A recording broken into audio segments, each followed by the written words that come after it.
Video இத்தனை மாதம் ஏன் போடாமல் நாங்கள் விட்டுட்டோன்னா த ரீசன் இஸ் ப்ரெக்னன்சி டைமில் நாங்கள் பார்த்த ஸ்ட்ரகிள்ஸ் எவ்வளோன்றது.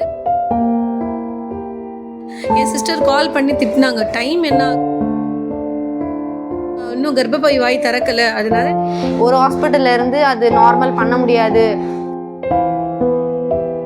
செக் பண்ணவே இல்லை, சிசரிங் சொல்லிட்டாங்க. அந்த ஒரு ரீசனால தான் நாங்கள் வீடியோ இப்போ வரைக்கும் போடாமல் இருக்கோம். சரி, அழைய கண்ட்ரோலே பண்ண முடியல, அழ ஆரம்பிச்சிட்டோம். மம்மி அங்கே இருந்து ஒரு மாதிரி ப்ரேயர் பண்ணிட்டு கிடையாது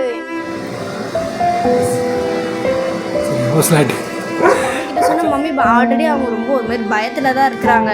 எங்கே நான் சொல்ல போனால் இன்னும் மூச்சு திணறல் வந்துருச்சு. ஸ்வேதா கணேஷ் அந்த ஒரு announcement, Oya Kerala. So it's time to reveal gender.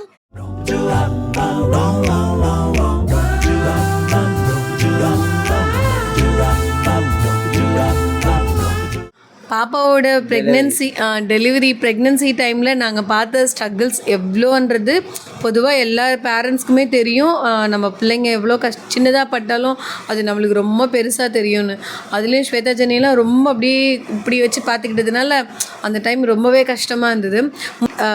Pleat ஆனாலோ இல்லைன்னா எதாவது சிம்டம்ஸ் தெரிஞ்சாலோ இல்லை வலி அதிகமாக இருக்குது, நம்ம இந்த இடுப்பு வலியெல்லாம் கொஞ்சம் அதிகமாக இருக்குதுன்னா உடனே கிளம்பி நீங்கள் வந்துருங்கன்னு சொல்லி தான் அனுப்புனாங்க.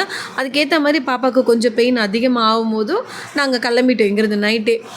நைட்டு ஒரு 2 o'clock அதே மாதிரி திருப்பி அந்த சிம்டம்ஸ் வந்தது. மறுபடியும் செக் பண்ணோம், இல்லை ஒன்றும் இல்லை நாங்கள். ஆனால் நான் அதுக்கப்புறம் என்ன பண்ணேன், விடிகிற 4 மணி வரைக்கும் நான் போவே இல்லை. ஏன்னா சின்ன வலிக்கெல்லாம் நம்ம உடனே கிளம்பி போக தேவையில்லை, இது ஜஸ்ட்டு ஸ்டார்ட் ஆகிது, பக்கத்தில் தானே ஹாஸ்பிட்டல். சின்னதாக வந்தது வலிக்கெல்லாம் நம்ம போயிட்டோன்னு சொன்னால் அவங்களும் பேனிக் ஆகிடுவாங்க, நம்மளுக்கும் அது பயமாக இருக்கும். சிஸ்டர்ஸ் எப்படி பார்த்தாலும் நீங்கள் வெயிட் பண்ணுங்கன்னு சொல்லுவாங்க. ஸோ இன்னும் ஆகலைன்ற ஒரு டென்ஷனாகவே இருக்கும் நம்மளுக்கு. அதனால நல்லா சிவியர் பெயின் வரட்டும். ஃபஸ்ட்டு போன ஹாஸ்பிட்டலில் வந்து சீக்கிரமாக உள்ளெல்லாம் கூட்டிகிட்டு போயிட்டு லைக் டெலிவரி பண்ணும்போது அந்த ஹேர்லாம் டைப் பண்ணுவாங்கல்ல, ஸோ அப்போ பண்ணும்போது சிசரியன் தான் அப்படின்னு சொல்லிட்டாங்க. எல்லாருமே ஆக்சுவலி ரொம்ப அழ ஆரம்பிச்சிட்டோம். நார்மல் டெலிவரிக்கு உண்டான எல்லாமே அவங்க ரிப்போர்ட்டில் பார்த்த வரைக்கும் பார்த்தீங்கன்னா எல்லாமே நார்மல் டெலிவரிக்கு உண்டானது இருக்குதுன்னு ஆல்ரெடி ஒரு டாக்டர் சொல்லிட்டாங்க. இவங்க என்னன்னா இல்லை சிசரிங் சொல்லிட்டாங்க. பயமாகவும் இருந்தது. என்ன ஆச்சுன்னா ஒரு ஹாஸ்பிட்டல் மம்மி வந்து ஃபஸ்ட்டு சொன்ன மாதிரி ஒரு ஹாஸ்பிட்டல்ல இருந்து அது நார்மல் பண்ண முடியாது. ஸ்வேதா என்ன சொன்னா, நீ கவலைப்படாதடா, நான் உள்ளே போய் அவளுக்கு ஆறுதல் சொன்னா, அவள் எனக்கு என்ன ஆறுதல் சொன்னா, நீங்கள் கவலைப்படாதீங்க, எனக்கு நார்மல் தான் ஆகும், ஏன்னா டாக்டர் எனக்கு செக் பண்ணவே இல்லை, ஸோ அதனால் ஐ ஹோப் கண்டிப்பாக எனக்கு சிசரிங் கிடையாது, நீங்கள் அழாதீங்க அப்படின்னு சொல்லி எனக்கு அவன் ஆறுதல் சொல்லி அனுப்புனான். உள்ளே போய் நான் அப்போ தான் ஃபஸ்ட் டைம் பார்த்தேன் அவளை, அந்த குடும்பிலாம் போட்டு உள்ளே உட்கார வச்சு நான் அப்போ போய் பார்த்தேன். ஒரு மாதிரி வித்தியாசமாக இருந்தது. ஐயோ, நான் தனியாக போய் அக்காவை பார்த்தேன். நானும் அக்காவும் தனியாக இருந்தோன்னா அது எங்களோட ஸ்கூல் டேஸில் கிளாஸ் ரூம்ஸில் மட்டும்தான். அந்த ஒரு டெலிவரி ரூம்குள்ளே அவள் தனியாக உட்காந்துட்டு இருக்கிறது, அந்த ஒரு லுக்கு, ஐயோ அது பார்க்கும் போதே எனக்கு அப்படியே செம்ம அழ வந்துருச்சு. இமோஷன் ஆகிட்டானா அது கொஞ்சம் லைக் அந்த ஹார்ட் பீட்ஸ் அது எல்லாமே இன்க்ரீஸ் ஆகிற மாதிரி. அதுக்கப்புறம் ஸ்ட்ராங்காருன்னு சொல்லிட்டு அந்த இடத்துல நான் ரொம்பவே வீக்காக இருந்தேன். பட் அவளுக்கு கொஞ்சம் ஸ்ட்ராங்கர்ன்னு சொல்லிட்டு தைரியம் கொடுத்துட்டு சூஸ் பண்ணி ஆர்எஸ்ஆருக்கு கிளம்பிட்டோம். ஆர்எஸ்ஆரம் போனோம். ஆர்எஸ்ஆரம் போகிறதுல ஃபஸ்ட்டு எனக்கு வந்து நீங்ஸ் அதெல்லாம் பார்த்தேன், கொஞ்சம் ஒரு மாதிரி இருந்தது. ஆனால் பட் அங்கே இருக்கிற ஃபெசிலிட்டிஸ் அண்ட் ட்ரீட்மெண்ட்ஸ் எல்லாமே பக்காவாக பண்ணுறாங்க. ஸோ நம்ம ட்ரஸ்ட் பண்ணி ஆர்எஸ்ஆரம் போகலான்றது அக்காவோட டெலிவரி முடிச்சதுக்கு அப்புறமேட்டு நாங்கள் தெரிஞ்சுக்கிட்டோம். அண்ட் தென் அக்கா டெலிவரி ஆக உள்ளே போயிட்டா, நார்மல் டெலிவரி தான் இருக்கணும் அப்படின்னு சொல்லிட்டு எங்களோட ப்ரேயர்ஸ் அந்த இடத்துலேயே மம்மி ரொம்ப ப்ரேயர் பண்ணி நாங்கள் எல்லாருமே ரொம்ப அதிகமாக இமோஷன் ஆகிட்டு. ஏன்னா எல்லாருக்கும் இருக்கிற ஒரு ஆசை தான், குழந்தை நல்லபடியாக பிறந்தா நல்லது அப்படின்றது யோசிப்போம். அதுக்கப்புறம் நம்ம குழந்தைக்கும் எந்த பிரச்சனையும் இருக்கக்கூடாது, பாப்பாவுக்கு சிசரிங் பண்ணக்கூடாது அப்படின்றது ஒரு மெயின் குறிக்கோளாகவே இருந்தது. ஏன்னா அவள் நல்லா தான் இருக்கா, நார்மல் டெலிவரிக்கு உண்டான எல்லா சிம்டம்ஸுமே இருக்குது.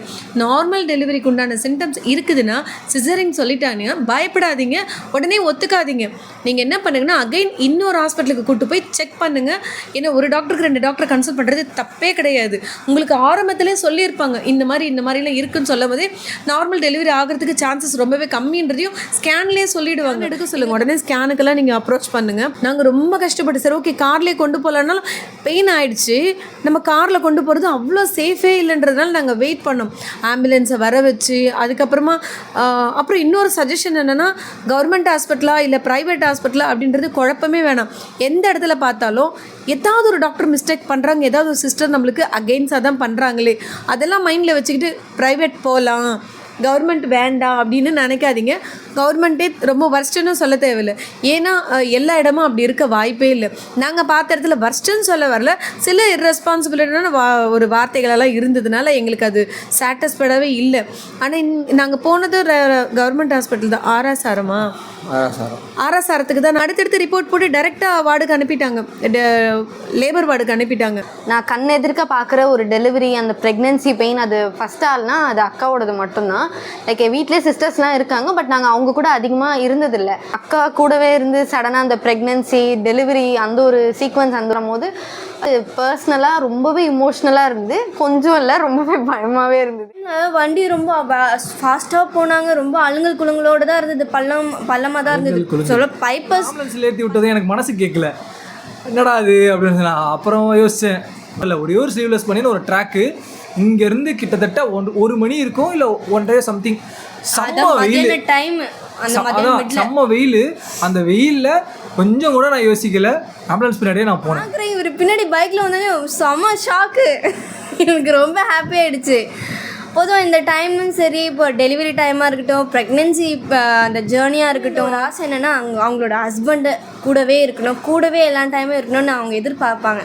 நான் எதிர்பார்த்த எல்லாமே அவர் என் கூடவே இருந்தார். அதுக்கப்புறம் அக்காவுக்கு வந்துட்டு ப்ரெக்னென்சி டைமில் சீரியஸாகவே ரொம்பவே என்ஜாய் பண்ணோம்.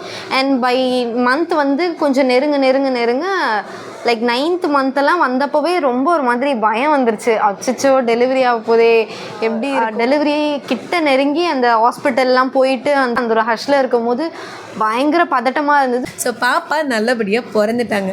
ஏன் இந்த 1 இயராக நீங்கள் வீடியோ போடலை அப்படின்றத ஒரு சிலர் எங்களுக்கு இன்ஸ்டாவில் வந்து கேட்டிருந்தாங்க. அண்ட் நாங்கள் ஏன் போடலை அப்படின்றது ஃபுல் வீடியோவும் நீங்கள் பார்த்தீங்கன்னா, ஓட்டிலாம் பார்க்காதீங்க, ஸ்கிப் பண்ணாமல் ஃபுல் வீடியோ பாருங்கள். ஒவ்வொன்றா கண்டிப்பாக வீடியோஸ்குள்ளே உங்களுக்கு வரும். எக்ஸ்பீரியன்ஸ் என்ன பண்ணாங்க, எப்படியெல்லாம் ஃபீல் பண்ணாங்க எங்களை உள்ளே விட்டுட்டு அப்படின்றதுனால அவங்களுக்கு மட்டும் தான் தெரியும். ஆக்சுவலாக பார்த்தீங்கன்னா ஸ்வேதா எப்படி இருப்பா அப்படின்ற ஒரு நினைப்பை விட உள்ள கூட அவங்க பார்த்தீங்கன்னா அவங்க என்ன பண்ணுறாங்க அப்படின்ற ஒரு நினைப்பு தான் அதிகமாகிடுச்சு. அவங்களுக்கு ஹாஸ்பிட்டல் அப்படின்னாலே கொஞ்சம் வந்து ஒரு மாதிரி ஆகிடுவாங்க, ஓகேங்களா? அதனால இவங்க கூட போயிருக்காங்க, இவங்க கூட போயிருக்காங்க அப்படின்னும் போது எங்களுக்கு வந்து இவங்கள பற்றின கவலை அதிகமாகிடுச்சு. ஹார்ட் பீட் எங்களுக்கு எல்லாருக்குமே எடுக்க போனால் பயங்கர ரேஸ்லேயே லேப்டாப்னு பயங்கரமாக துடிச்சிட்டு இருந்தது. நான் ஒரு பக்கம் நடக்க, ஜெனி ஒரு பக்கம் நடக்க, அண்ணன் ஒரு பக்கம் நடக்க, இப்படி 3 பேரும் மாற்றி நடல. எப்படின்னா நீங்கள் பாப்பாவை கையிலலாம் போய் தொட முடியாது, அவ்வளோ வெளியில் தான் நிற்கணும். ஒரு ஜன்னல் ஒன்று இருக்கும், ஒரு கம்பி கட்டின ஜன்னல், அதுல இருந்து பாப்பாவை காட்டுவாங்க பேர் சொல்லி. நிறைய பேருக்கு தெரிஞ்சிருக்கலாம், பட் தெரியாதவங்களுக்கு நான் சொல்கிறேன். அந்த மாதிரி வெளியே தான் நீங்கள் நிற்கணும், பேர் சொல்லி கூட்டு வந்து பாப்பாவை காட்டுவாங்க. ஸோ அந்த மாதிரி வந்து ஒருத்தருக்காக காட்டிகிட்டே இருந்தாங்க. நாங்களாம் வெயிட் பண்ணிகிட்டே இருந்தோம், சரி எப்போ போகிறோம். ஒரு சவுண்டு கேட்டு அச்சா பாப்பா பிறந்துருச்சுன்ட்டு பயங்கர ஹாப்பியாக இருந்தோம். நீ எதுக்கு கத்தாத இது லூஸ் ஆயிடுச்சு இந்த பொண்ணு அப்படின்லாம் என்ன ஒரு மாதிரி கத்த ஆரம்பிச்சிட்டாங்க. அதுக்கப்புறம் ரொம்ப நேரம் கழிச்சு பார்த்தீங்கன்னா சைலண்ட் ஆகிடுச்சு. பாப்பா பிறந்துருச்சு போல அப்படின்ற மாதிரி தான் நாங்கள் எல்லாரும் யோசிக்க ஆரம்பிச்சிட்டோம். திடீர்னு பார்த்தா மறுபடியும் சத்தம் பார்த்தா மயங்கிட்டாங்களாம். அப்புறமா ஆந்திமா வந்து இது மாதிரி துணி கொடுங்க, இது மாதிரி இது வேணும் அது வேணும் மறுபடியும் கேட்டு வாங்கிட்டு போனாங்க. இன்னும் பாப்பா பிறக்கல, ரொம்ப கஷ்டப்படுறாங்க மாதிரி சொன்னாங்க. பாப்பா வந்து 8:15 பிறந்தாங்க. 8:15 பிறந்துட்டு அதுக்கப்புறமா அன்னைக்கு எங்ககிட்ட கொடுக்கவே இல்லை. என்னென்னா மூச்சு திணறல் வந்துருச்சு, அதனால பாப்பா வந்து கண்ணாடியில் வைக்கணும்னு சொல்லிட்டாங்களா. அது எங்களுக்கு ரொம்ப கஷ்டமாக இருந்தது. அண்ட் பாப்பா பிறந்ததுக்கு அப்புறமா எங்ககிட்ட கொடுக்கவே இல்லை, நைட்டு ஃபுல்லாக கொடுக்கவே இல்லை. ரொம்ப ஒரு மாதிரி கஷ்டமாக இருந்தது. ஸ்வேதாவும் ரொம்ப லேட்டாக தான் வார்டுக்கு வந்தாலே, நான் மட்டும் தான் இருந்தேன். ஜெனி இவங்க எல்லாரும் வந்து வெளியில் இருந்தாங்க, நாங்கள் மட்டும் தான் உள்ளே நான் மட்டும்தான் உள்ளே இருந்தேனே. அது எனக்கு சுத்தமாக அந்த எக்ஸ்பீரியன்ஸும் இத்தனோடு கூட கிடையாது. நான் யாருக்கும் போய் தங்கினதும் இல்லை.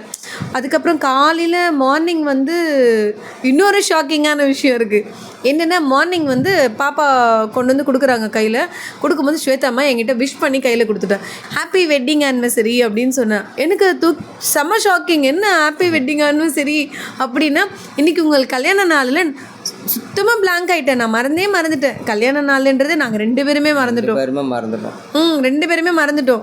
கல்யாண கிஃப்ட்னு சொல்லி எடுத்து கொடுத்தா கல்யாண கிஃப்ட் தான் உங்களுக்கு வச்சுக்கோங்க, 24th கிஃப்ட் உங்களுக்கு வச்சுக்கோங்க அப்படின்னு சொல்லும்போது, நான் கேட்ட கிஃப்ட்டு ரொம்ப வருஷத்துக்கு முன்னாடி நான் கேட்டேன். ரொம்ப பிடிச்சி விரும்பி கேட்ட கிஃப்ட் இதுதான் அப்படின்னு சொல்லி கையில் கொடுத்துட்டான். அதுக்கப்புறம் வெளியே வந்து கரெக்டாக அந்த விண்டோ கிட்ட வந்து நேம் அனௌன்ஸ் பண்ணி கூப்பிடுவாங்க. ஃபாதர் நேம் வந்து சொல்லிட்டு இந்த மாதிரி கூப்பிடுவாங்க, father and wife name. I mean husband and wife name வந்து சொல்லி கூப்பிடுவாங்க. அந்த அனௌன்ஸ்மெண்ட் பண்ணும்போது நம்ம பாப்பாவா ஆர்வமாக உட்காந்துட்டு இருந்தோம். எல்லாரோட கால் லிஸ்ட்டும் நம்பர்லாம் முன்னாடியே வச்சுட்டு வீடியோஸ்லாம் ஆன் பண்ணி வச்சுட்டு ஸ்வேதா கணேஷ் அந்த ஒரு அனௌன்ஸ்மெண்ட்டு பாப்பாவை தூக்கிட்டு வந்து காட்டுறது, அச்சோ அந்த ஒரு moment seriously it's priceless in our லைஃப்னு தான் சொல்லணும். அப்படி ஒரு மூமெண்ட் அது. ஸோ எல்லாருமே குடுக்குடுன்னு உட்காந்துட்டு இருந்தாங்கன்னா எந்திரிச்சு வந்து வேகமாக பாப்பா காட்டுங்க, ஃபஸ்ட்டு பாப்பா கொண்டு வரவே இல்லை. எங்கள் அத்தை நடந்து வந்தாங்க, பாப்பா எங்கன்னு வெயிட் பண்ணோம். அதுக்கு தான் நர்ஸ் வந்து இந்த மாதிரி தூரமாகவே நின்றுட்டாங்க.